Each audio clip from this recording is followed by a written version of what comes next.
नमस्कार एंड जय हिंद दोस्तों। Welcome to the banking awareness. Guys, banking awareness के अंदर जिस टॉपिक को आज हम पढ़ रहे हैं वो है priority sector lending. Priority sector lending को हमने लास्ट लेक्चर में पढ़ना शुरू किया था। उसका कुछ हिस्सा लास्ट लेक्चर में पढ़ा था, बचा हुआ हिस्सा इस लेक्चर में कंप्लीट करने की कोशिश करें। तो let's start the session. Guys, मैंने आपको समझाया था लास्ट लेक्चर में कि प्रायोरिटी सेक्टर क्या होता है, प्रायोरिटी सेक्टर लेंडिंग क्या होती है ना। उसका आपने इंट्रोडक्शन देखा था, उसके अंदर कितने सेक्टर्स आते हैं वो देखा था। तो हमने ये देखा था कि प्रायोरिटी सेक्टर क्या होता है। Priority sector are those sectors that the government of India and Reserve Bank of India consider as important for development of country, and such area should be given a priority over the other sectors in banks, particularly in lending. तो guys, priority sector वो sector होंगे जो भारत सरकार की दृष्टि में काफी important sector होंगे। भारत सरकार चाहेगा कि इस सेक्टर के अंदर ज्यादा से ज्यादा फंडिंग आनी चाहिए, जो कि नहीं आ रही। इसलिए भारत सरकार ने उन सेक्टर को बोला कि अब इनको प्रायोरिटी सेक्टर बोलेंगे। और जब प्रायोरिटी सेक्टर डिक्लेयर कर दिया तब उन सेक्टर के अंदर बैंकों को पैसा देना कंपलसरी हो गया। एक स्पेसिफिक टारगेट होगा, मिनिमम उतने टारगेट को अचीव करना ही होगा। टारगेट से ज्यादा भी दे सकते हैं। Bank can let over and over the target in a particular sector under priority sector lending, लेकिन वो कम से कम उतना टारगेट अचीव करना ही होगा। That is the basic mandate behind priority sector lending. हम लोगों ने इसकी हिस्ट्री देखी थी कि ये शुरुआत कब हुआ था। तो 1966 में मोरारजी देसाई, इनके द्वारा इसकी शुरुआत की गई थी। समय लगा इंडिया के अंदर प्रायोरिटी सेक्टर लेंडिंग के नॉर्म्स को लगाने के लिए, लेकिन मोरारजी देसाई ने 1966 में ही इस बात को महसूस कर लिया था और इस बात को आगे बढ़ाया था कि एग्रीकल्चर और स्मॉल इंडस्ट्रीज जो है ना, इस सेक्टर के अंदर ज्यादा से ज्यादा फंडिंग आनी चाहिए, जो कि नहीं आ रही थी। मैं बात कर रहा हूँ 1966 की, इंडिपेंडेंस के बाद 20 साल। 1966 तक हालत ऐसी थी गाइस इंडिया के अंदर कि जो भी बैंक्स थी, और ज्यादातर प्राइवेट सेक्टर की बैंक्स इंडिया में, पब्लिक सेक्टर की तो एक ही स्टेट बैंक ऑफ इंडिया थी उस समय में, लेकिन ये जो बैंक्स थी ना, ये ना ही एग्रीकल्चर सेक्टर में ना ही स्मॉल इंडस्ट्री सेक्टर में इन्वेस्ट करने की कोशिश कर रही थी, because this sectors were not profit making sectors at that time. In sector में ज्यादा पैसे नहीं आ रहे थे। अगर मैं स्मॉल इंडस्ट्रीज की बात करूंगा तो स्मॉल इंडस्ट्री के अंदर टेक्नोलॉजी नहीं थी, इसके लिए वहां पे प्रॉफिट नहीं था। और दूसरी बात, इंडिया की जो पॉलिसी थी इंडस्ट्रीज को लेकर, वो ज्यादा ओपन नहीं थी, वो ज्यादा लिबरल नहीं थी, लाइसेंस राज की पॉलिसी थी। इसी के चलते इंडिया में बिजनेस करना काफी ज्यादा मुश्किल था, करप्शन था, रूल्स एंड रेगुलेशन थे। इसके कारण इंडस्ट्रीज प्रॉफिट मेकिंग सेटअप नहीं थी उस समय में। बची एग्रीकल्चर की बात, तो भारत सरकार एग्रीकल्चर को सपोर्ट करने की बहुत कोशिश कर रही थी, बट प्रॉब्लम इज दैट कि इंडिया के अंदर एग्रीकल्चर की कुछ बेसिक प्रॉब्लम्स थी, जैसे स्मॉल लैंड होल्डिंग। इंडिया के अंदर जो एवरेज लैंड होल्डिंग है वो काफी कम थी, 2 एकड़ तक आती है आपकी। इतने स्मॉल लैंड होल्डिंग में ज्यादा इन्वेस्टमेंट कर पाना पॉसिबल नहीं है। अगर ज्यादा इन्वेस्टमेंट नहीं होगी तो ज्यादा प्रोडक्शन भी नहीं होगी। और दूसरी बात कि इंडिया की जो भी एग्रीकल्चर थी वो ट्रेडिशनल मेथड के ऊपर डिपेंडेंट थी। इसके कारण क्या हो गया, इन सेक्टर में फंडिंग नहीं आ रही थी और ये सेक्टर ग्रो नहीं हो पा रहे थे। ये वही समय है गाइस जब तक भारत सरकार ने युद्ध देख लिए थे। इंडिया चाइना वॉर बहुत बड़ा युद्ध था, इंडिया पाकिस्तान अगेन दूसरा बहुत बड़ा युद्ध था। लेकिन इसके बाद इंडिया में फूड शॉर्टेज भी क्रिएट हो गया था। नॉर्मन बोरलॉग और MS स्वामीनाथन की मदद से हम लोगों ने ग्रीन रिवोल्यूशन की भी शुरुआत कर दी थी। लेकिन ग्रीन रिवोल्यूशन जैसी अच्छी पॉलिसी को भी इंप्लीमेंट होने से जो प्रॉब्लम रोक रही थी, वो प्रॉब्लम थी funding into the agriculture sector. तो मोरारजी देसाई जी ने, जो उस समय के फाइनेंस मिनिस्टर थे, उन्होंने इस प्रॉब्लम को देखा और उन्होंने कहा कि बैंकों को हम कंपल्शन करेंगे, ये बैंकों के ऊपर बंधन लगना चाहिए कि वो पर्टिकुलर सेक्टर में पर्टिकुलर अमाउंट की फंडिंग करे। अगर वो नहीं करेंगी तो उनको पेनल्टी लगाई जाएगी वहां पे। इस तरीके से उनकी आइडिया थी। 1974 तक आते आते आरबीआई ने भी प्रायोरिटी सेक्टर लेंडिंग के रूल्स को इंप्लीमेंट करना शुरू कर दिए। शुरुआती समय में 1/3 मतलब 33.33% of their credit was considered as a target for the bank। उसके बाद इसको बढ़ाया गया, 40% तक इसको लेके गए। अभी के लिए प्रायोरिटी सेक्टर लेंडिंग का टारगेट होता है 40%। ठीक है, कुछ बैंकों के लिए 75% भी होगा। वो कौन सी बैंक से, वो आगे जाके देखिए। So this was the history behind priority sector lending, जो हमने प्रीवियस लेक्चर में अच्छे से पढ़ी थी। तो प्रायोरिटी सेक्टर लेंडिंग की शुरुआत हो गई। अब प्रायोरिटी सेक्टर के अंदर अलग अलग सेक्टर्स आ रहे थे गाइस, जैसे उसमें से एक हो गया आपका एग्रीकल्चर सेक्टर। तो गाइस एग्रीकल्चर सेक्टर में कहां पे फंडिंग होगी, ये भी इंपॉर्टेंट चीज है। तो एग्रीकल्चर सेक्टर में जैसे farm activities,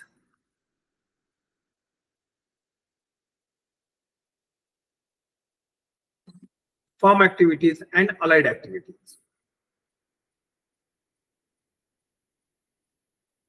guys allied activities मतलब जैसे एनिमल हस्बेंड्री,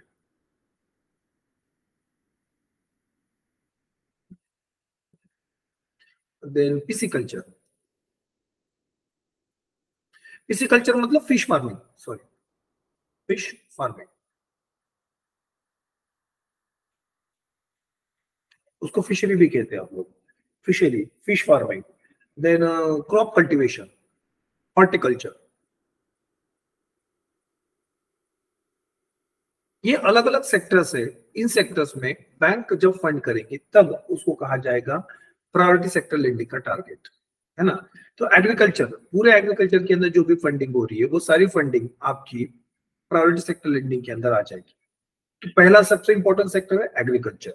आज भी 2024 की बात कर रहा हूँ, 1966 से इसकी शुरुआत हो गई है, लेकिन मैं अगर 2024 की बात करूंगा तो 2024 में भी एक एग्रीकल्चर, दूसरा MSME sector, small industry sector, ये दो सेक्टर सबसे ज्यादा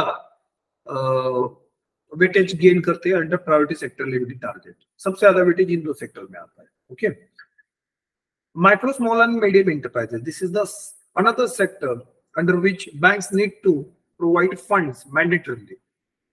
अब इसके अंदर MSME, micro small medium enterprises, कौन सी होती है गाइस? तो guys micro small medium enterprises, ये तीन तरीके की इंडस्ट्रीज की बात कर रहे हो, micro enterprise, small and medium.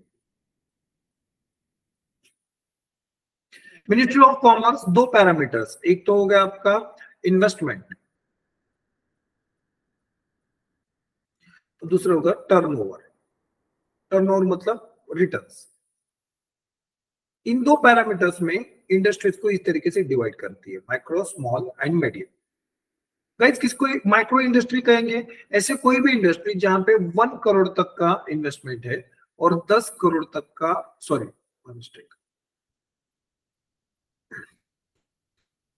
1 crore की इन्वेस्टमेंट है और वहां पे 5 करोड़ की प्रॉफिट है, turnover, sorry not profit, turnover. तो ऐसी कोई भी इंडस्ट्री जहां पे 1 करोड़ की इन्वेस्टमेंट है और 5 करोड़ का टर्नओवर है, उसको माइक्रो इंडस्ट्री कहा जाएगा। ऐसी कोई भी इंडस्ट्री जहां पे 10 करोड़ की इन्वेस्टमेंट है और 50 करोड़ का टर्नओवर है, उसको कहा जाएगा स्मॉल इंडस्ट्री। ऐसी कोई भी इंडस्ट्री जहां पे 50 करोड़ की इन्वेस्टमेंट है इन मशीनरीज एंड अदर प्रोडक्ट्स और 250 करोड़ 250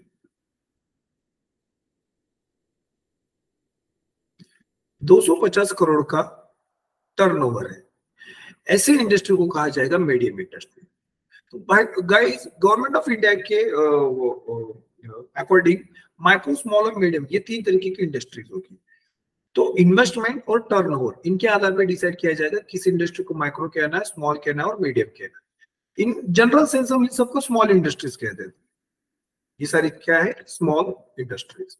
तो एमएसएमई सेक्टर, इन स्मॉल इंडस्ट्रीज के अंदर इन्वेस्टमेंट करना भी प्राइवेट सेक्टर लेंडिंग के अंदर एक टारगेट है। तो इन इंडस्ट्री के अंदर पैसे की जरूरत कैसे होगी? तो मान लो जैसे इनको बिजनेस स्टार्ट करने के लिए लोन चाहिए, मतलब सीड कैपिटल चाहिए, देन इनको वर्किंग कैपिटल चाहिए, काम करने के लिए पैसा चाहिए, मार्केटिंग के लिए पैसा चाहिए, इसे अलग अलग कारणों के लिए इन एमएसएमई सेक्टर में पैसे की जरूरत होती है। इस फंडिंग को प्रोवाइड करना काफी जरूरी है। गाइस अगर एमएसएमई सेक्टर के बारे में अगर मैं आपको बताऊं तो इंडिया में एमएसएमई सेक्टर काफी इंपॉर्टेंट सेक्टर है। Around 48% of the total export comes from MSME sector. India का 48% एक्सपोर्ट का एमएसएमई सेक्टर से आ रहा है ना। Around 40% of the GDP comes from the MSME sector. तो एमएसएमई सेक्टर काफी इंपॉर्टेंट है। अगर इस सेक्टर में फंडिंग ना जाए तब प्रॉब्लम हो जाएगी। और ये जो सेक्टर है ना थोड़े से कमजोर होते हैं और ये ज्यादा टेक्नोलॉजी ड्रिवन नहीं होते। एमएसएमई सेक्टर की मेन प्रॉब्लम क्या है कि ये नई टेक्नोलॉजी से अपडेटेड नहीं होते ज्यादा जल्दी, इनको समय लगता है, इसके लिए इनकी प्रॉफिटेबिलिटी कम होती है और इनके सामने रिस्क भी ज्यादा हो जाते हैं, तो इसलिए इन सेक्टर में फंडिंग कम आती रहती है। अब इस सेक्टर में फंडिंग बढ़ाने के लिए भारत सरकार ने कंपलसरी उनको कहा कि बैंकों को कहा है कि इन सेक्टर के अंदर फंडिंग देनी पड़ेगी under priority sector lending target. Okay, next is export credit. What do mean by export credit guys?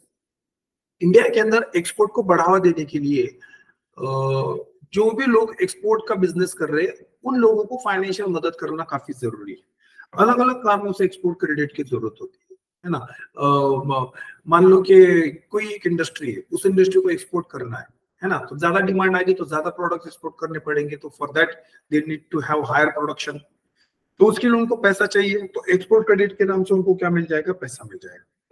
मान लो कि कोई यूरोपियन कंट्री है, उस यूरोपियन कंट्री के कुछ अलग स्टैंडर्ड्स है, तो कोई भी प्रोडक्ट इंडिया से यूरोप में एक्सपोर्ट किया जाएगा उस पर्टिकुलर कंट्री में, तो उस स्टैंडर्ड्स के ही होने चाहिए, तो उसके लिए सर्टिफिकेशन एक्वायर करना पड़ेगा, उसके लिए मान लो खर्चे की जरूरत है, तो वो खर्चा एक्सपोर्ट क्रेडिट से कंप्लीट किया जाएगा।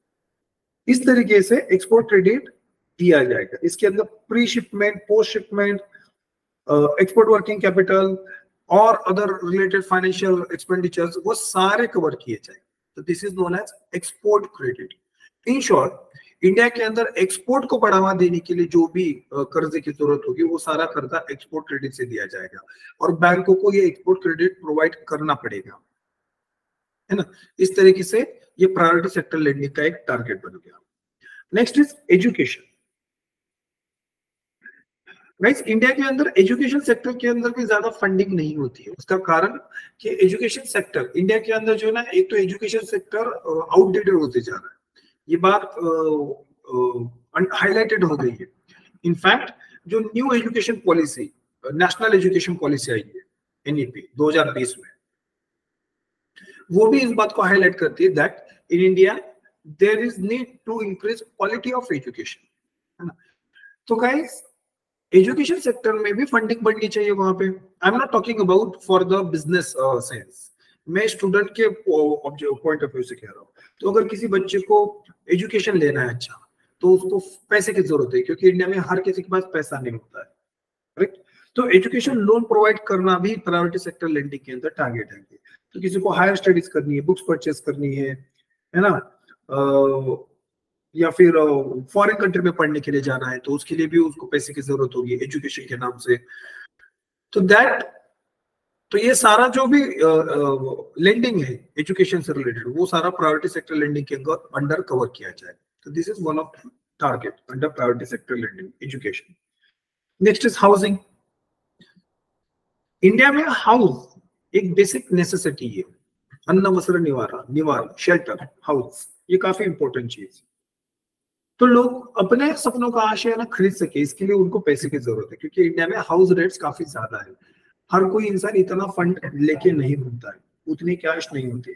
सो दैट हाउसिंग सेक्टर में डेवलपमेंट करने के लिए और लोगों को उनकी बेसिक जरूरतों को पूरा करने के लिए बैंक्स ने हाउसिंग सेक्टर में फंडिंग करना चाहिए।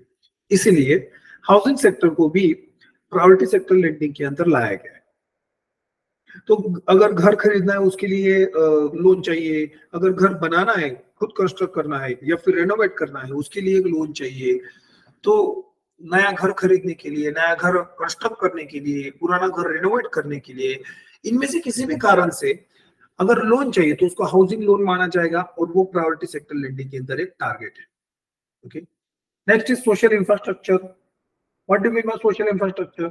गाइस, जैसे स्कूल हो गए, हॉस्पिटल्स हो गए, ये सारी चीजें क्या है, कॉलेजेस हो गए, वोकेशनल ट्रेनिंग इंस्टीट्यूट हो गए, ये सारे सोशल इंफ्रास्ट्रक्चर के अंदर आते हैं। अगर किसी एक इलाके में ऐसे कुछ सोशल इंफ्रास्ट्रक्चर डेवलप करने की कोशिश की जा रही है, उसको फंडिंग की जरूरत है, तो वो प्रायोरिटी सेक्टर लेंडिंग के अंदर आए। मान लो कोई गांव है, उस गांव के अंदर कोई स्कूल नहीं है, तो गांव के लोगों ने सब जमा हो गए और सब लोगों ने जमा करके स्कूल बनाने का डिसीजन लिया।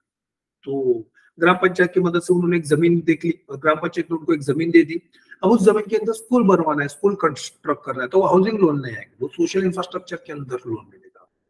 तो सोशल इंफ्रास्ट्रक्चर, एक स्कूल बनेगा, तो वहां पे बच्चे पढ़ेंगे और गांव की डेवलपमेंट होगी। इसलिए इस सेक्टर में फंडिंग करने के लिए वहां पे बैंक्स आगे आएगी और वो अपने प्रायोरिटी सेक्टर लैंडिंग का भी टारगेट कंप्लीट करेगी। ओके, तो कोई स्कूल्स हो गए, कॉलेजेस हो गए, वोकेशनल ट्रेनिंग सेंटर्स हो गए, या फिर अदर कम्युनिटी डेवलपमेंट इनिशिएटिव्स हो गए वहां पे, है ना। इस तरीके की सारी चीजें स्कूल इंफ्रास्ट्रक्चर के अंदर आएगी। Other school, other community development मतलब गाइस, जैसे मान लो कोई अनाथ आश्रम हो गया, वृद्धाश्रम हो गया, ये ऐसी चीज। ओके, तो ये सारी चीजें कहाँ पे आएगी? School, sorry, social infrastructure. तो social infrastructure is another target under priority sector lending. Another is renewable energy. तो what is renewable energy guys? ऐसी एनर्जी जो कभी खत्म नहीं होती, जो बार बार रिन्यू होती जाएगी। For example solar, another is wind, another is hydel या फिर हाइड्रो एनर्जी। ये सारी क्या है? Renewable energy. Guys, nuclear energy is not a renewable energy. Nuclear energy renewable नहीं, but it's a green energy. ये क्या है? ग्रीन एनर्जी, क्योंकि ये किसी भी तरीके का CO2, NO2 इस तरीके का पोल्यूशन नहीं करता है। बट ये ग्रीन एनर्जी, इसको न्यूक्लियर एनर्जी नहीं कहेंगे, क्योंकि nuclear fuel is not a renewable fuel. ठीक है, तो वो अक्षय नहीं होता है। रिन्यूएबल मतलब अक्षय ऊर्जा। तो सोलर एनर्जी अक्षय ऊर्जा है, विंड एनर्जी, हाइड्रो एनर्जी। अगर ऐसा कोई भी प्रोजेक्ट जो solar energy, wind energy, hydro energy, geothermal energy, geothermal energy क्या होती है? जमीन से अंदर से जो हीट निकलती है ना, उस हीट के सहारे से एनर्जी जनरेशन करना, that is geothermal energy. Okay, biomass energy. Biomass क्या होता है कि जैसे कंप्रेस बायोगैस प्लांट होता है ना, जैसे गोबर गैस होती है। तो किसी खेत के अंदर या फिर किसी ग्रामीण इलाके के अंदर जो भी एग्रीकल्चरल या फिर ऑर्गेनिक वेस्ट जमा हो रहा है, उस ऑर्गेनिक वेस्ट की मदद से क्या किया जा सकता है? बायोगैस को जनरेट किया जा सकता है। तो वो बायोमास एनर्जी हो गई। इस तरीके से एनर्जीज क्या है? ये रिन्यूएबल एनर्जीज है। अगर कोई भी प्रोजेक्ट इन रिन्यूएबल एनर्जी को इंप्लीमेंट करने के लिए बनाया जा रहा है, तो वहां पे बैंक की तरफ से फंडिंग की जा सकती है under priority sector lending category. तो बैंक उन प्रोजेक्ट्स को, मान लो कि कोई गांव के अंदर सोलर पावर प्लांट बनाने की कोशिश कर रहे हैं, कि सारे की पूरी ग्राम पंचायत के ऊपर या फिर स्कूलों के ऊपर, जो भी सरकारी स्कूल है या फिर जो भी सरकारी अस्पताल है, उनके ऊपर सोलर पैनल लगाएंगे, विंड मिल लगाएंगे, गांव के अंदर बायोगैस प्लांट बनाएंगे, है ना। गांव के पास एक छोटी सी झील है, नहर है, वहां पे हाइड्रो छोटा सा प्लांट बनाएंगे। इसके लिए अगर उनको फंडिंग की जरूरत है, तो वो रिन्यूएबल एनर्जी के अंडर रिन्यूएबल एनर्जी की फंडिंग होगी और उसको प्रायोरिटी सेक्टर लेंडिंग के अंदर कवर किया जाए। इसके अलावा आएगी आपके अदर्स। अदर्स के अंदर फिर अलग अलग कैटेगरीज आएगी, जैसे वीकर सेक्शन, है ना। तो वीकर सेक्शन के लोगों को कर्जा देना, ये कहां पे आएगा? आपका अदर्स की कैटेगरी में आएंगे। तो गाइस, कौन से वीकर सेक्शन होते हैं, किनको वीकर सेक्शन कहते हैं?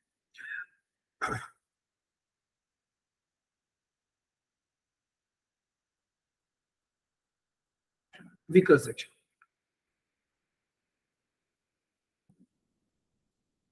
गाइस, प्राइवेट सेक्टर लेंडिंग के अंदर एक वीकर सेक्शन काफी इंपॉर्टेंट पार्ट होता है ना। ये अदर कैटेगरी में आते हैं, और वीकर सेक्शन के अंदर जो है ना, अलग अलग तरीके के लोग आते हैं। कुल मिला के 11 कैटेगरी के लोग आते हैं जो वीकर सेक्शन में आएंगे, और उनको प्राइवेट सेक्टर लेंडिंग के अंदर कर्जा देना ये मैंडेटरी काम हो जाता है। अब इसके वीकर सेक्शन के अंदर लोग कौन कौन है? तो पहले आएंगे small and marginal farmers.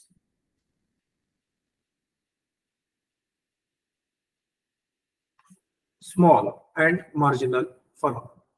Small and marginal farmer मतलब अगर किसी के पास 1 हेक्टेयर की जमीन है तो वो स्मॉल, 1 हेक्टेयर से ज्यादा है, मतलब 5 हेक्टेयर तक है, तो वो मार्जिनल फार्मर। तो इस तरीके से स्मॉल एंड मार्जिनल फार्मर होते हैं, छोटे मोटे किसान जिनके पास स्मॉल लैंड होल्डिंग होती है, तो वो वीकर सेक्शन है, वो एक कमजोर लोग है। वीकर सेक्शन मतलब क्या? समाज के अंदर सोशियो इकोनॉमिकली वीक लोग। यहाँ पे दो डबल क्राइटेरिया यूज किया मैंने, सोशियली एंड इकोनॉमिकली भी वीक। अब जैसे marginal farmer, small and marginal farmer, अब ये इकोनॉमिकली वीकर सेक्शन हो गए ना, क्योंकि ये गरीब है, इनके पास स्मॉल लैंड होल्डिंग है। लेकिन सारे लोग ऐसे होंगे क्या? नहीं। जैसे SC और ST, schedule caste and schedule tribe. Schedule caste और शेड्यूल ट्राइब के लोग, भले इनकी इकोनॉमिक कंडीशन कैसी हो, लेकिन इनको सोशियली वीकर सेक्शन माना गया है, क्यों? क्योंकि हजारों साल की जाति व्यवस्था के शिकार बने हैं, इवन आज भी चल रहे हैं। ऐसा नहीं कि आज सबको इक्वल स्टेटस मिल गया, नहीं। भले ही संविधान ने सबको इक्वल स्टेटस दिया है। हमने रिसेंटली 75वीं सालगिरह मनाई है रिपब्लिक डे की। तो भले ही संविधान सबको इक्वल स्टेटस देता है, लेकिन आज भी समाज में बहुत सारे जगह पे सबको समान स्टेटस नहीं मिलता है, तो इनको अभी भी सोशली वीकर सेक्शन ही माना जाता है। तो शेड्यूल्ड कास्ट, शेड्यूल्ड ट्राइब, ये भी वीकर सेक्शन के अंदर आएंगे। Third is artisans, village cottage industries,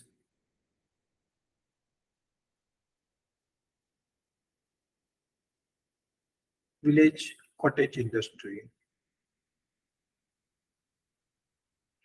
artisan मतलब कि गांव के अंदर जो होते हैं ना, सोनार, लोहार, कुंभार, ये जो लोग हैं ये आर्टिसंस है, ये ट्रेडिशनल आर्टिसंस है, ये हो गए। या फिर विलेज कॉटेज इंडस्ट्रीज को आप कुटीर उद्योग कहते हैं, या फिर स्मॉल स्मॉल कॉटेज इंडस्ट्रीज कहते हैं।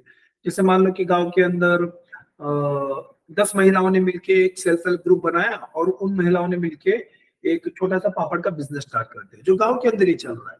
उसके लिए वो कोई बिल्डिंग नहीं बनाई, कुछ नहीं कुछ नहीं, बस किसी के आंगन में बैठ के पापड़ बना रहे हैं, उसकी पैकेजिंग कर रहे हैं, उसको लोकली बेच रहे हैं। तो स्मॉल विलेज कॉटेज इंडस्ट्री कहलाएगी, ठीक है। तो इस तरीके से जो इंडस्ट्री है, तो ये भी क्या आ गया, वीकर सेक्शन के अंदर आ गया। Small and cottage industry, small cottage industry, then artisans, correct. Then अलग अलग स्कीमों के अंदर जो बेनिफिशियरीज है, जैसे मैं national rural livelihood mission, NRLM, national rural livelihood mission, या फिर नेशनल अर्बन लाइवलीहुड मिशन, ठीक है। नेशनल रूरल लाइवलीहुड मिशन क्या होता है? ग्रामीण क्षेत्रों के अंदर रोजगार देने के लिए जो स्कीम बनाई गई है वो। नेशनल अर्बन लाइवलीहुड मिशन मतलब ग्रामीण और शहरी क्षेत्रों के लिए अंदर जो रोजगार देने के लिए जो स्कीम बनाई गई है वो, करेक्ट। तो इस तरीके से ये जो स्कीम है, इनके अंदर जो भी बेनिफिशियरीज है उनको भी वीकर सेक्शन माना जाएगा।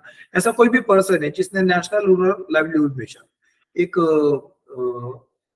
मतलब ग्रामीण क्षेत्र के अंदर लाइवलीहुड लेने के लिए ये स्कीम है, इसके अंदर कोई बेनिफिशियरी, मान लो उसने कोई स्किल ट्रेनिंग ले ली गांव के अंदर, कि जैसे कंप्यूटर चलाने का एक स्किल ट्रेनिंग ले ली, नेशनल रूरल लाइवलीहुड मिशन इसके अंतर्गत कंप्यूटर ऑपरेटिंग का कोई काम सीख गया, ट्रेनिंग मिल गई। अब उस बंदे को पैसे की जरूरत होगी, क्योंकि उसने कंप्यूटर चलाना सीख लिया, कंप्यूटर पे काम कैसे करना है सीख लिया। अब उस पर्सन को अपनी एक छोटी सी शॉप डालनी है, दुकान खड़ी करनी है, तो उसके लिए पैसा चाहिए। तो उसको वीकर सेक्शन मान के, उस पर्सन को वीकर सेक्शन मान के कर्जा दिया जाएगा। उसी तरीके से नेशनल अर्बन लाइवलीहुड मिशन, उसके अंदर भी बेनिफिशियरीज होगी, ठीक है, इस तरीके से। और कौन है beneficiaries of differential rate of interest scheme, DRI? ये RBI द्वारा चलाई गई स्कीम है, 1970s के अंदर चालू की थी। तो ये जो differential rate of interest scheme है ना, इसके अंदर भारत सरकार बहुत गरीब लोगों को, RBI की मदद से बहुत गरीब लोगों को कंसेशनल इंटरेस्ट रेट पे कर्जा मिलता है। 4% की इंटरेस्ट रेट पे कर्जा मिलता है, 4% इंटरेस्ट रेट, है ना। 4% तो आपको डिपॉजिट के ऊपर मिलता है, फिक्स्ड में आपके सेविंग डिपॉजिट के अंदर। तो 4% एट लोअर इंटरेस्ट रेट जिन लोगों को कर्जा मिल रहा है, तो वो एक स्कीम के अंदर मिल रहा है, उसको कहा गया differential rate of interest scheme. RBI ने इसको चलाया था। इस स्कीम के अंदर जो भी बेनिफिशियरी है उनको वीकर सेक्शन माना जाएगा और उन लोगों को वहां पे कर्जा दिया जाएगा, ओके। और कौन से लोग हैं इसके अंदर? तो self help groups, self help groups. What is self help group? तो गाइस सेल्फ हेल्प ग्रुप मतलब स्वयं सहायता गट। आप लोगों ने सुना होगा गांव के अंदर महिला बचत गट चलता है। एक एग्जांपल दे रहा हूं मैं आपको, वो जो महिला बचत गट है ना, वो भी क्या है? Self help group. Guys self help group कोई कोऑपरेटिव सोसाइटी नहीं है, लेकिन ऑब्जेक्टिव लगभग एक जैसे ही है। सेल्फ हेल्प ग्रुप को कोई इट इज नॉट एन, आप क्या कह सकते हो कि मतलब ये कोई एक फॉर्मल इंस्टीट्यूशन नहीं है। जैसे कोऑपरेटिव सोसाइटी एक फॉर्मल इंस्टीट्यूशन, उसको कोऑपरेटिव सोसाइटी की तरह रजिस्टर्ड किया जाएगा, फिर सरकार की तरफ से उसको रेगुलेट भी किया जाएगा। सेल्फ हेल्प ग्रुप कुछ इस तरीके से नहीं होते। सेल्फ हेल्प ग्रुप मतलब क्या है कि मान लो गांव के अंदर 10 महिलाओं ने मिलकर एक ग्रुप बनाया, उसको कहा उन्होंने सेल्फ हेल्प ग्रुप, महिला बचत गट। अब उस बचत गट के अंदर महिलाएं क्या करेंगी, उनके पास जितनी भी थोड़ी थोड़ी सेविंग्स आ रही है ना घर के अंदर, 40 रुपए 50 रुपए दिन का, उतना वो सेव करती जाएंगी। करेक्ट, इसलिए उसको महिला बचत गट कहा। अब ये ग्रुप जो है ना बैंक के साथ अपना एक अकाउंट भी खोल सकता है, यहाँ से बैंक उनको कर्जा भी दे सकती है।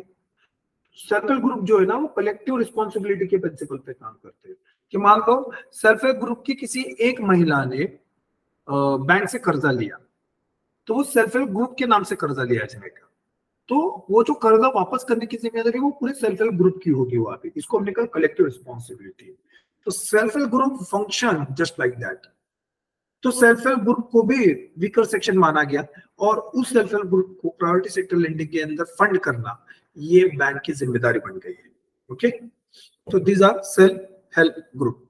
सेल्फ हेल्प ग्रुप बनाने के फायदे क्या है गाइस? सेल्फ हेल्प ग्रुप क्यों बनाए जाते हैं, उसका सिंपल कारण ये है कि गांव के अंदर ये जो गरीब लोग हैं, ये पुरुषों की बनती है, महिलाओं की भी बनती है। ठीक है, गांव के अंदर ये जो गरीब लोग हैं ना वो खुद की मदद नहीं कर सकते, तो ये ग्रुप बनाएंगे, कमजोर लोग मिलके अपना एक ग्रुप बनाएंगे, वीकर लोग मिलके, और उस ग्रुप को वो कहेंगे सेल्फ हेल्प ग्रुप, ताकि वो सब एक दूसरे की मदद कर सके और अपनी कमजोरी को दूर कर सके, है ना। तो सेल्फ हेल्प ग्रुप से बहुत सारे फायदे होते हैं। पहला तो यहाँ पे सेविंग्स का भी ऑप्शन होता है, तो सेविंग्स की आदत हो जाती है, तो फाइनेंशियली इंडिपेंडेंट होने का एक रास्ता है, ये सेविंग्स बढ़ेगी ग्रामीण क्षेत्रों के अंदर, पर्टिकुलरली ग्रामीण क्षेत्र, शहरी क्षेत्रों में भी बनते हैं।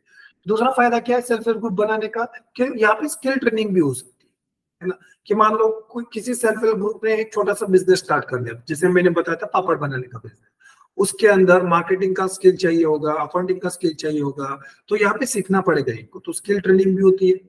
अगेन सेल्फ हेल्प ग्रुप जो है ना कोई छोटी मोटी इंडस्ट्री सेटअप कर सकती है, उसको हमने कॉटेज इंडस्ट्री की तरह देखा थोड़ी देर पहले। तो इस तरीके से सेल्फ हेल्प ग्रुप अलग अलग माध्यम से क्या बोलते हैं मदद करता है लोगों की। ओके, नेक्स्ट कैटेगरी इसके अंदर है that non institutional sorry distressed farmers.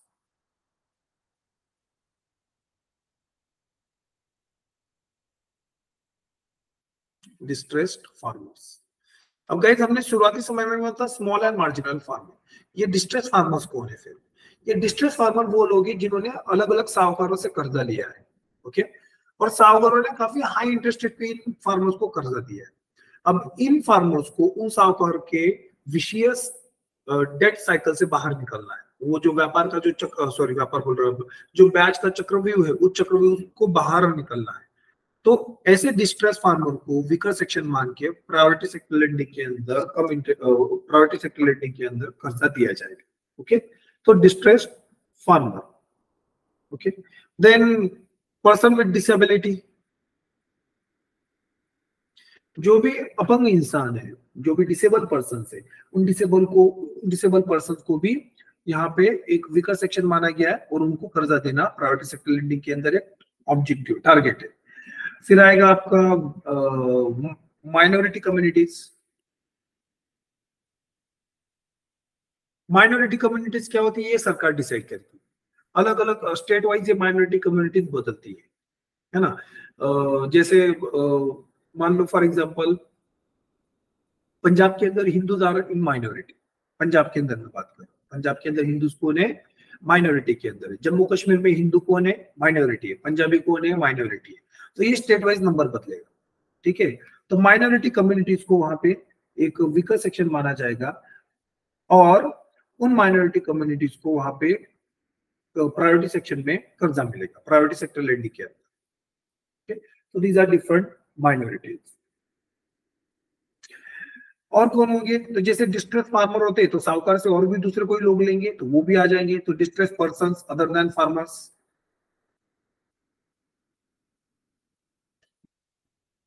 Distress persons other than farmers,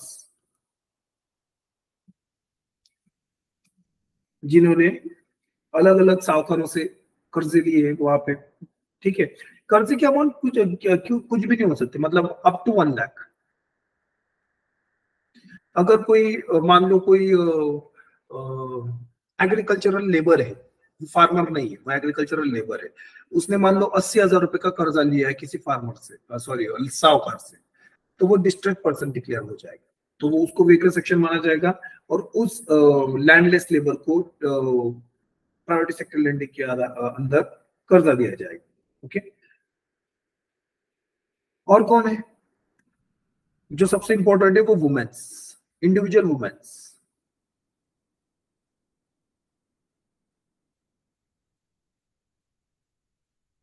individual womens, तो कोई अकेली महिला है तो अकेली महिला भी क्या एक वीकर सेक्शन माना जाएगा समाज के अंदर, और उस अकेली महिला जब बैंक में कोई कर्जा लेने के लिए जाएगी तब उसको वीकर सेक्शन मान के प्रायोरिटी सेक्टर लेंडिंग के अंदर कर्जा दिया जाएगा। तो गाइज ये जो इंडिविजुअल वुमेन से, जो भी डिस्ट्रेस पर्सन से, डिस्ट्रेस फार्मर से, जो भी डिसेबल पर्सन है, माइनॉरिटी कम्युनिटीज है, सेल्फ हेल्प ग्रुप से, करेक्ट, ये सारे क्या है, ये बन गए आपके वीकर सेक्शन, और इन वीकर सेक्शन को कर्जा देना प्रायोरिटी सेक्टर लेंडिंग के अंदर एक टारगेट बन गया। ओके, तो गाइस ये याद रखना सबसे इंपॉर्टेंट चीज है, बहुत बार एग्जामिनेशन में पूछा जाता है which among the following is not a weaker section, वहां पे मैंने आपको कैटेगरीज बता दी, कुल मिला के 11 कैटेगरीज है, जैसे self help group, distress farmer, distress persons, person with disability, minorities, individual womens, है ना, स्मॉल एंड मार्जिनल फार्मर्स, गांव के अंदर जो भी छोटी मोटी कॉटेज इंडस्ट्रीज है वो, जो भी नेशनल रूरल लाइवलीहुड मिशन और नेशनल अर्बन लाइवलीहुड मिशन, इनके अंदर जो बेनिफिशियरीज वो शेड्यूल का शेड्यूल ट्राइब के person, beneficiaries of differential rate of interest scheme, ये सारे कौन है, ये बन गए आपके weaker section under priority sector lending target. इन सारे वीकर सेक्शन को कर्जा देना ये प्रायोरिटी सेक्टर लेंडिंग का एक टारगेट है। ओके, अब गाइस ये टारगेट है, तो ये टारगेट कितना है, आई होप सो आपको समझ में आया कि प्रायोरिटी सेक्टर लेंडिंग किस अलग अलग सेक्टर्स में मिलता है। ओके, लेकिन टारगेट क्या है ये भी इंपॉर्टेंट है, इससे रिलेटेड भी सवाल पूछे जाते हैं। अब गाइस टारगेट अलग अलग बैंकों के लिए अलग अलग होते हैं, वहां पे यहाँ पे बैंकों का भी कैटेगराइजेशन किया गया है, आपके सामने बैंकों की कैटेगरीज है जो ब्लू में है, और बाद में प्रायोरिटी सेक्टर लेंडिंग के उनके टारगेट्स है। गाइस टारगेट समझने से पहले आपको दो टर्मिनोलॉजी समझना जरूरी है, वो दोनों टर्मिनोलॉजी है, पहली तो ANBC, दूसरी है आपकी दूसरी कैटेगरी है CEOBE, credit equivalent amount of balance sheet exposure, इसको कहेंगे ऑफ बैलेंस शीट एक्सपोजर। ठीक है, तो ये दो कैटेगरी समझनी चाहिए, एक ANBC, दूसरी of balance sheet exposure. ANBC क्या होता है, ANBC का फुल फॉर्म है एडजस्टेड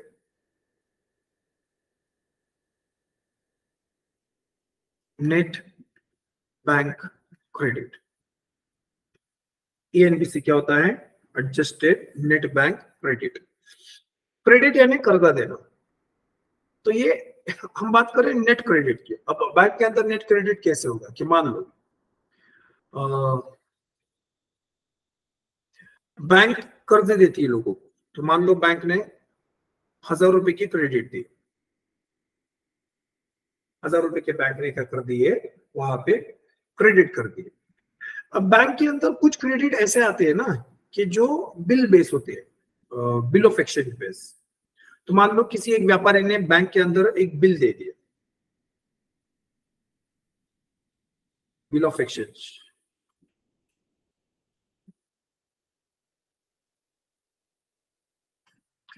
बिल ऑफ एक्सचेंज क्या होता है गाइस, ये एक निगोशिएबल इंस्ट्रूमेंट होता है।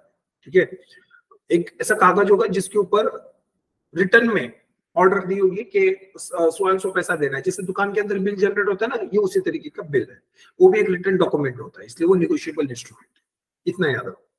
मान लो कोई एक व्यापारी जिसका नाम है ए व्यापारी ने बी व्यापारी के साथ बिजनेस किया, तो ए ने बी को गुड्स दिए और बी ने ए को पैसा दिया, मनी।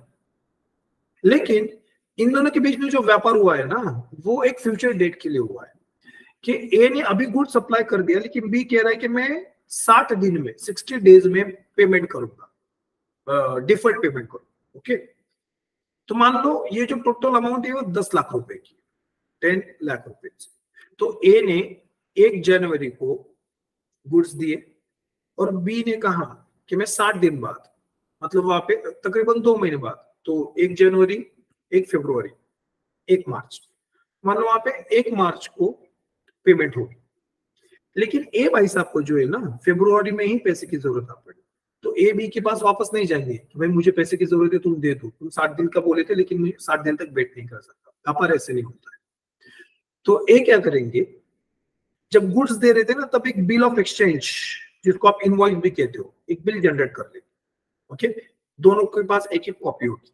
उस बिल के अंदर लिखा होगा कि बी भाई साहब 1 मार्च को ए को 10 लाख रुपए देंगे, लेकिन कब देंगे, 1 मार्च को। तो वो bill of exchange negotiable instrument है, 1 मार्च को ही पैसा मिलेगा। तब ए भाई साहब क्या करेंगे, ये चले जाएंगे बैंक, बैंक में अपना ये बिल लेके जाएंगे और बताएंगे कि इस बिल के अंदर जो ए हो ना वो मैं हूं, और मुझे बी 1 मार्च को 10 लाख रुपए देने वाला है, लेकिन मुझे अभी पैसे की जरूरत है, आई वॉन्ट अभी, मुझे अभी 8 लाख रुपए की जरूरत है और मुझे पैसा चाहिए वहां पे।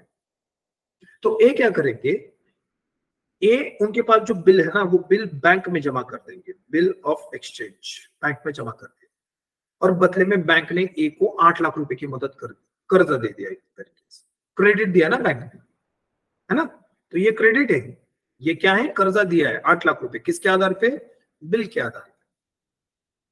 तो ए ने बैंक में अपना बिल जमा कर दिया, क्योंकि बिल के ऊपर 10 लाख रुपए मिलने वाले ये श्योर है। अगर ए ने पूरा पैसा वापस नहीं दिया तो ये जो बिल के ऊपर पैसा वापस आ रहा है ना, ये बी, ये जो बैंक है ना ये बी से वसूल कर लेंगे, तो बैंक का तो प्रॉफिट हो गया, एक तरीके से बिल ऑफ एक्सचेंज गिरवी रख के कर्जा दिया गया यार।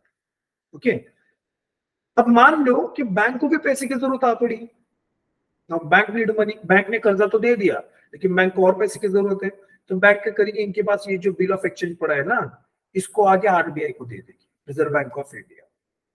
और सेम प्रोसेस, आरबीआई को कहेगी कि इस बिल के ऊपर 10 लाख रुपए आने वाले हैं और मुझे अभी 5 लाख रुपए चाहिए, तो आरबीआई बैंक को 5 लाख रुपए दे देंगे और बिल ऑफ एक्सचेंज अपने पास रख लेंगे। ऑफ कोर्स यहाँ पे हर कोई अपना अपना प्रॉफिट निकालेगा, इंटरेस्ट रेट होगा वो अपना अपना निकाल लेंगे, दैट्स अ डिफरेंट स्टोरी। लेकिन यहाँ पे बिल ऑफ एक्सचेंज, ये जो है ना, ये बिल ऑफ एक्सचेंज को क्या किया जा रहा है, वहां पे यूज किया जा रहा है क्रेडिट लेने के। अब कोई भी बैंक अपना जब ANBC मतलब credit, net bank credit count करेंगे ना, तो ये 8 लाख रुपए जो कर्जा दिया है वो नेट क्रेडिट है ना, वो क्या है, क्रेडिट है। तो ANBC के अंदर 8 लाख रुपए तो काउंट होगी, लेकिन बैंक ने वही बिल ऑफ एक्सचेंज आरबीआई में दिया है रीडिस्काउंटिंग के लिए, तो ये 5 लाख रुपए आरबीआई ने बैंक को दिए उसी के आधार पे, तो ये 5 लाख रुपए माइनस हो जाए।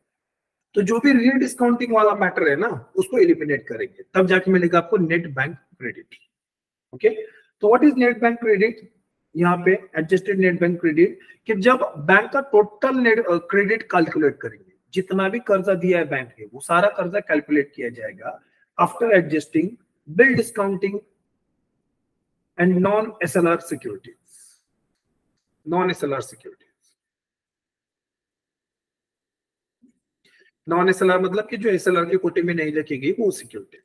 इनको एडजस्ट करने के बाद जो भी हाथ में बचेगा बैंक के वो होगा ANBC। अगर फिर भी समझ नहीं आया तो एक दिमाग में सीधी सी बात डाल देना, दैट ANBC मतलब बैंक ने दिया हुआ कर्जा, दैट्स इट। ठीक है, इसका अगर डेफिनेशन हम देखेंगे तो बैंक ने जितना भी टोटल क्रेडिट दिया है, total credit minus credit, sorry, after adjusting bill discounting and मतलब प्लस नॉन एसएलआर सिक्योरिटीज, ये होता है आपका ANBC, adjusted net bank credit. In short, bank के हाथ में ये टोटल कर्जा होगा, it's a total lending, ANBC, understood. दूसरा कॉन्सेप्ट है इसके अंदर ऑफ बैलेंस शीट एक्सपोजर।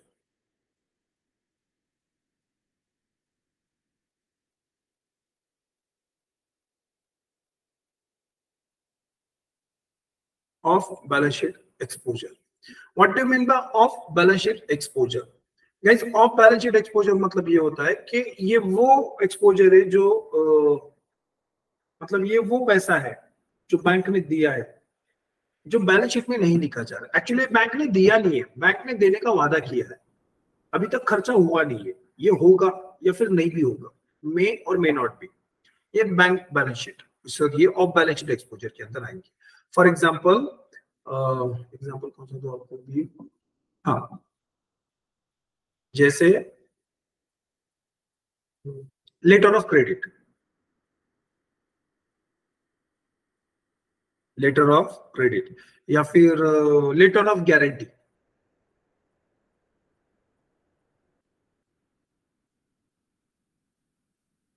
ये letter of credit, letter of guarantee, ये बैंक प्रॉमिस करती है। जब लेटर ऑफ क्रेडिट देती है ना तो बैंक प्रॉमिस करती है सामने वाले को कि मैं पैसा दूंगी। लेटर ऑफ गारंटी के अंदर भी वही प्रॉमिस होता है, लेकिन अभी तक दिया नहीं है, ये देना पड़ेगा या फिर नहीं भी दे सकते, तो मे और मे नॉट बी।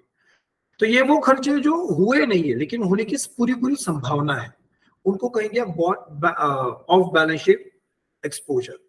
ओके, तो जब आप कह रहे हो off balance sheet exposure, that includes item that are not included on the company's balance sheet, इनको इंक्लूड नहीं किया है, जैसे कि letter of guarantee, letter of credit, deferred payment guarantee etcetera. क्यों? क्योंकि अभी तक खर्चा हुआ नहीं है, ये हो भी सकता है फ्यूचर में, अभी ये हुआ नहीं है, इसलिए अभी इसको बैलेंस शीट में नहीं रखेंगे, तो ये ऑफ बैलेंस शीट एक्सपोजर।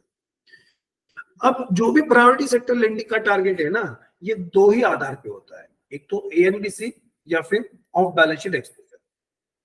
दोनों में से जो अमाउंट ज्यादा होगी उसी को कंसीडर किया जाएगा। मान लो एएनबीसी किसी भी बैंक का है 10 लाख रुपए और ऑफ बैलेंस शीट एक्सपोजर, ये ऑफ बैलेंस शीट एक्सपोजर है 8 लाख रुपए, तो 10 लाख रुपए को बेस माना जाएगा और इसका 40%, यहाँ पे 40% लिखा है ना, इसलिए इसका 40% क्या होगा, उस बैंक के लिए टारगेट होगा। अगर मान लो off balance sheet exposure 80 lakh रुपए का है, तो ये 10 लाख रुपए नहीं, असली 80 लाख रुपए मानेंगे और इसका 40% क्या होगा, बैंक के अंदर प्रायोरिटी सेक्टर लेंडिंग का टारगेट होगा। तो आई होप सो गाइस ये दो कॉन्सेप्ट आपको पता चले, एक तो एडजस्टेड नेट बैंक क्रेडिट और दूसरा of balance sheet exposure, credit equivalent of balance sheet exposure. तो जो भी आपका प्रायोरिटी सेक्टर लेंडिंग का टारगेट होगा ना, इन्हीं दोनों में से किसी एक के आधार पे, जो सबसे ज्यादा होगा ना उसके आधार पे कंसिडर किया जाएगा, जो कि ज्यादातर एडजस्टेड नेट बैंक क्रेडिट ही होता है। ओके, या फिर आसान शब्दों में कहें तो बैंक जो भी कर्जा दे रही है ना, उन कर्जों का कितना परसेंट इन प्रायोरिटी सेक्टर में जाना चाहिए, हम उसकी बात करें। ओके, तो बैंक का भी डिवीजन कर दिया है, जैसे domestic scheduled commercial banks. What do mean by scheduled commercial bank? ऐसे कमर्शियल बैंक जो शेड्यूल्ड बैंक भी है और डोमेस्टिक है, मतलब देश के अंदर बनी हुई है, जैसे आपकी state Bank of India, bank of Baroda, है ना, एचडीएफसी बैंक, आईडीबीआई बैंक, ये सारी क्या है, शेड्यूल्ड कमर्शियल बैंक, ये domestic scheduled commercial bank. But Bharat के अंदर डोमेस्टिक ही बैंक है क्या? नहीं, कुछ फॉरेन बैंक्स भी है। अब ऐसे फॉरेन बैंक जिसमें 20 से ज्यादा ब्रांचेस है इंडिया के अंदर, करेक्ट, तो मतलब बड़ी बड़ी फॉरेन बैंक्स, ये याद रखना, ऐसी फॉरेन बैंक जिसकी ब्रांचेस टोटल 20 से ज्यादा है इंडिया में, मतलब बड़ी फॉरेन बैंक्स। और डोमेस्टिक शेड्यूल कमर्शियल बैंक्स, यहाँ पे बस कमर्शियल बैंक की बात की हमने, कोऑपरेटिव बैंक नहीं। तो जो भी डोमेस्टिक शेड्यूल कमर्शियल बैंक है और जो भी फॉरेन बैंक है 20 ब्रांचेस के अबव वाली, उनके लिए जो भी प्रायोरिटी सेक्टर लेंडिंग का टारगेट होगा, प्रायोरिटी सेक्टर लेंडिंग टारगेट होगा, वो 40% होगा। Just note it down. मतलब ये जो बैंक है जो ऊपर कैटेगरी में लिखी है, डोमेस्टिक शेड्यूल कमर्शियल बैंक, जैसे state Bank of India, HDFC, ICICI, वो, या फिर foreign banks with more than 20 branches and above, जैसे सिटी बैंक, एचएसबीसी बैंक, ये हो गए। ये जो भी कर्जे दे रहे हैं, जिसको हमने कहा एएनबीसी, उसका 40%, कम से कम 40% इन बैंकों को क्या करना है, प्रायोरिटी सेक्टर में देना है। 40% कम से कम, उससे ज्यादा भी दे सकते हैं। ओके, तो कैटेगरी याद रखना, जितनी भी डोमेस्टिक बैंक है वो, और जितनी भी फॉरेन बैंक है जिसकी 20 ब्रांचेस से ज्यादा, 20 से ज्यादा ब्रांचेस इंडिया में, वो, तो वो क्या है, आपके 40% के स्लैब में। फिर ऐसे फॉरेन बैंक्स जिनके पास 20 से कम ब्रांचेस है, उन बैंकों के लिए भी 40% टारगेट है। ओके, उनके लिए भी क्या है 40%। लेकिन आगे जाके और क्राइटेरिया, मतलब आगे जाके उनके लिए प्रायोरिटी सेक्टर लेंडिंग के अंदर सब टारगेट बदल जाएंगे। ये मैं ब्रॉडर टारगेट की बात कर रहा हूँ, इट्स अ ब्रॉडर टारगेट, ये अल्टीमेट टारगेट है। जैसे आपका होता है ना एग्जामिनेशन के, बैंकिंग के एग्जामिनेशन में एक होता है ओवरऑल कट ऑफ, तो ये क्या है ओवरऑल कट ऑफ है। और फिर आएगा नीचे सेक्शनल कट ऑफ, तो नीचे सेक्शनल कट ऑफ अलग है। तब नियम बदलेंगे फॉरेन बैंक्स के लिए, ठीक है। तो फॉरेन बैंक्स 20 से कम ब्रांचेस, फॉरेन बैंक 20 से ज्यादा ब्रांचेस, ये दो अलग अलग कैटेगरीज है प्रायोरिटी सेक्टर लेंडिंग के अंदर। सबको, फिर वो फॉरेन बैंक हो या फिर डोमेस्टिक बैंक हो, इंडिया में 40% प्रायोरिटी सेक्टर लेंडिंग में कर्जा देना ही है एट एनी कॉस्ट। उसके अलावा जो नेक्स्ट टाइप है वो है RRB, regional rural bank. RRB guys 1975 में बनी हुई बैंक है, भारत सरकार ने बनाई है, पर्टिकुलरली ग्रामीण क्षेत्र के लिए बनाई गई। आरआरबी को जो टारगेट होता है वो 75% का है, 40% से ज्यादा। ऐसा क्यों? क्योंकि आरआरबी को बनाया ही इन सेक्टर को फंडिंग करने के लिए। हाँ, आरआरबी का जो इस्टेब्लिशमेंट था ना, उसका प्राइमरी पर्पस ही था कि ये जो प्राइवेट सेक्टर लेंडिंग के अंदर जितने कैटेगरीज बनाई है, उन कैटेगरीज के लोगों को ज्यादा से ज्यादा फंडिंग मिले था। क्योंकि नॉर्मल कमर्शियल बैंक्स वहां पे फंडिंग नहीं दे रही थी ना, तो भारत सरकार ने उन गरीबों के लिए या फिर उन फाइनेंशियली एक्सक्लूडेड लोगों के लिए आरआरबी को बनाया था। इसलिए आरआरबी का वो प्राइमरी ऑब्जेक्टिव है, दैट्स व्हाई उनके लिए टारगेट 75% है। For RRB priority sector lending target is 75%, इतना याद रखना, 75%, 75%। उतना ही स्मॉल फाइनेंस बैंक के लिए 75%। तो जितने भी आरआरबी है, स्मॉल फाइनेंस बैंक से एंड अगेन कोऑपरेटिव बैंक, उनको कितना है 75% का टारगेट है। रूरल कोऑपरेटिव बैंक की बात कर रहा हूं, ओके। तो इंडिया में दो तरीके से प्रायोरिटी सेक्टर लेंडिंग के टारगेट्स है। तो ओवरऑल टारगेट है उनका 40% और 75%। 40% के लिए जो भी डोमेस्टिक बैंक्स है और जो भी फॉरेन बैंक्स इंडिया में है उनको 40%, ओके। उनके अलावा जो भी आरआरबी है, स्मॉल फाइनेंस बैंक है, उनको कितना होता है 75%। गाइस इनके अलावा और भी बैंक होती है इंडिया में, जैसे कि payment bank, payment banks. Does payment have any kind of priority sector lending target? तो उसका आंसर है no, no single target for payment bank. क्यों? क्योंकि पेमेंट बैंक कर्जा ही नहीं दे सकती है। Payment bank is not allowed to provide loan और credit to any other customer. वो लोन नहीं दे सकती है। पेमेंट बैंक बस डिपॉजिट रिसीव कर सकती है, रेमिटेंस सर्विसेज दे सकती है ना, लेकिन वो कर्जा नहीं दे सकती है। और प्रायोरिटी सेक्टर लेंडिंग ये कर्जे का परसेंटेज होता है ना, एनबीसी मतलब कर्जा ही है, तो ये कर्जे का परसेंटेज होता है। पेमेंट बैंक कर्जा नहीं दे सकती, तो उनके लिए टारगेट्स भी नहीं है। अंडरस्टूड? तो इस तरीके से सवाल बन सकते एग्जामिनेशन में। Payment bank don't have any kind of priority sector lending targets. जबकि स्मॉल फाइनेंस बैंक उसी समय में बनी थी। स्मॉल फाइनेंस बैंक कर्जा दे सकती है, और स्मॉल फाइनेंस बैंक के सामने जो टारगेट ऑडियंस है वो भी ज्यादातर वीकर सेक्शन में कवर की गई है। इसलिए इनके लिए भी 75% का टारगेट रखा है, ओके। तो याद रखना गाइस, इंपॉर्टेंट चीज है, इससे रिलेटेड बहुत बार सवाल पूछे गए हैं कि रीजनल रूरल बैंक और स्मॉल फाइनेंस बैंक में टारगेट कितना होता है। 75% का होता है। तो अब बात करते हैं आपके सेक्शनल कट ऑफ की, मतलब सब कैटेगरीज के। 40% 75% का ओवरऑल टारगेट है, लेकिन उसके अंदर और ज्यादा टारगेट्स, मतलब और सब कैटेगरीज बनाई गई कि जो भी commercial bank, domestic commercial bank and foreign bank with more than 20 branches, वो 40% जो कर्जा दे रही ना, उनका 40% लिख देता हूं मैं यहाँ। वो जो 40% है उसमें से 18% कहां पे जाना चाहिए? Small and marginal farmers. 18% कहां पे जाना चाहिए? Small and marginal, sorry, agriculture sector. उसमें से किसको जाना चाहिए ज्यादातर? Small and marginal farmer. 18%। उस 40% का 7.5% कहां पे जाना चाहिए? Micro enterprises, MSME, small industries के अंदर जाना चाहिए। 7.5%। जो वीकर सेक्शन है, वीकर सेक्शन को कितना जाना चाहिए? तो 12% जाना चाहिए। कितना? 12%। तो weaker section should have 12% of weightage, okay. तो इस तरीके से ये सब टारगेट लग गए ना, जैसे आपका ओवरऑल कट ऑफ होता है और सेक्शनल कट ऑफ होता है, तो इस तरीके से ये भी तो सेक्शनल कट ऑफ ही है ना, कि बैंक को देखना पड़ेगा कि वो जो 40% कंप्लीट कर रहे हैं, क्या उसमें एग्रीकल्चर के 18% हो रहे तो चेक, माइक्रो एंटरप्राइजेस के 7.5% हो रहे तो चेक, विकल सेक्शन के 12% हो रहे, नहीं हो रहे तो क्रॉस, फिर इसको 12% करना पड़ेगा, फिर इसको 12% करते समय शायद से 40% से ज्यादा भी चला जाए, करना पड़ेगा, because sectional cut off achieve ही करना पड़ेगा। इस तरीके से ये जो भी इंडिया के अंदर डोमेस्टिक कमर्शियल बैंक है और जो भी आपकी क्या बोलते हैं फॉरेन सेक्टर की बैंक से 20 से ज्यादा ब्रांचेस वाली, उनके लिए टारगेट लगता है। ओके, अब बात करेंगे ऐसे foreign banks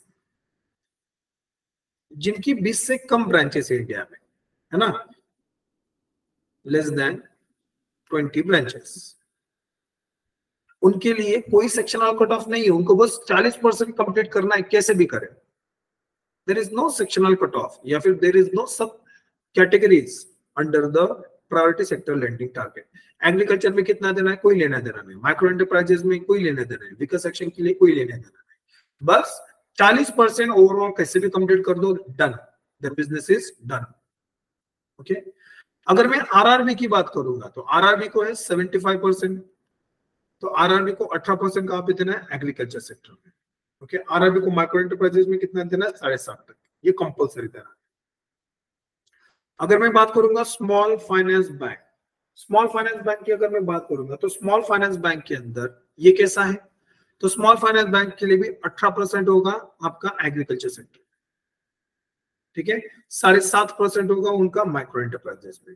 small finance bank and RRB don't have special criteria for weaker sections, नहीं, स्मॉल फाइनेंस बैंक्स और आरआरबी के लिए कोई उनके लिए स्पेशल क्राइटेरिया नहीं है, ये बस डोमेस्टिक जो भी कमर्शियल बैंक्स है उनके लिए, और उनके अलावा जो भी फॉरेन सेक्टर की बड़ी बैंक है, मतलब 20 से ज्यादा ब्रांचेस वाली बैंक, उनके लिए वीकर सेक्शन का 12% का टारगेट लगा है।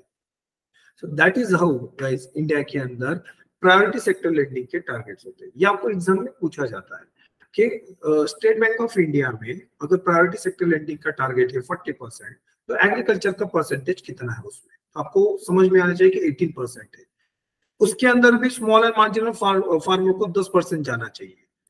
ओके, ऐसे ये आपके वहां पे प्रायोरिटी सेक्टर लेंडिंग के अलग अलग टारगेट बनते हैं।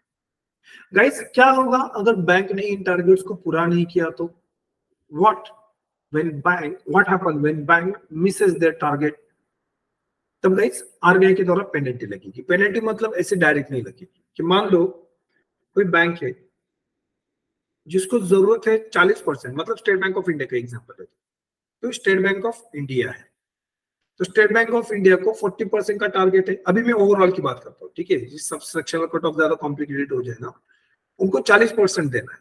तो मान लो स्टेट बैंक ऑफ इंडिया ने 10,000 के कर्जे बांटे, 10,000 रुपीज क्रेडिट एएनबीसी, उसका 40% मतलब कितना है, 4,000 रुपए, तो State Bank of India should lend 4,000 rupees in priority sector, है ना, इस तरीके से होगा। लेकिन मान लो स्टेट बैंक ऑफ इंडिया ने 40 नहीं 30% ही दिया, मतलब ये 3,000 रुपए हो जाएंगे, तो ये 10% शॉर्टफॉल है ना, गैप आ गया दोनों में, 40% की रिक्वायरमेंट है, हो रहा है पूरा 30%, मतलब 4,000 रुपए देना चाहिए, 10,000 में दिया जा रहा है 3,000 रुपए, तो 1,000 रुपए का गैप आ रहा है, कि 1,000 रुपए जो प्रायोरिटी सेक्टर में देने चाहिए थे स्टेट बैंक ऑफ इंडिया ने, बैंक ने नहीं दिए, तब आरबीआई इस 1,000 रुपए को उठा के लेके जाएगा और इनको दो में से किसी एक फंड में या फिर दोनों फंड में डिस्ट्रीब्यूट कर देंगे। उसमें से एक फंड है RIDF, rural infrastructure development fund,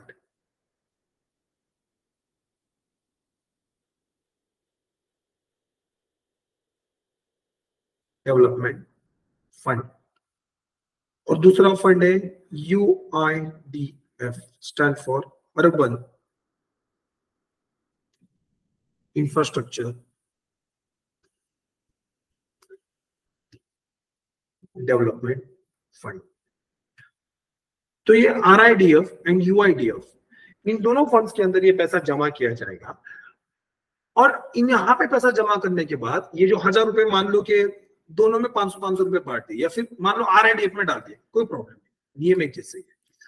तो ये 1000 रुपए उठा के SBI से RIDF में डाल दिए, तब यहाँ पे स्टेट बैंक ऑफ इंडिया का लॉस हो जाएगा ना, क्योंकि RIDF में पैसा डालने के बाद RIDF से इनको SBI को ज्यादा ब्याज नहीं मिलेगा, 2 से 3% का ब्याज मिलेगा वहां पे, करेक्ट। लेकिन अगर यही 1000 रुपए स्टेट बैंक ऑफ इंडिया किसी नॉर्मल इंसान को प्राइवेट सेक्टर लेंडिंग के अंदर कर्जे में देती है तो शायद से 10 से 12% का इंटरेस्ट मिल जाता उनको। तो ये जो इंटरेस्ट रेट का डिफरेंस है स्टेट बैंक ऑफ इंडिया के लिए लॉस ही तो है, प्योर लॉस है वहां। So that's how state Bank of India will be penalised if they do not complete or fulfill their priority sector lending targets. Okay, so guys, this is priority sector lending target. इसके अंदर और थोड़ी मोटी development बाकी है जिसके बारे में हम नेक्स्ट लेक्चर में पढ़ेंगे. So that's it for today. Thank you.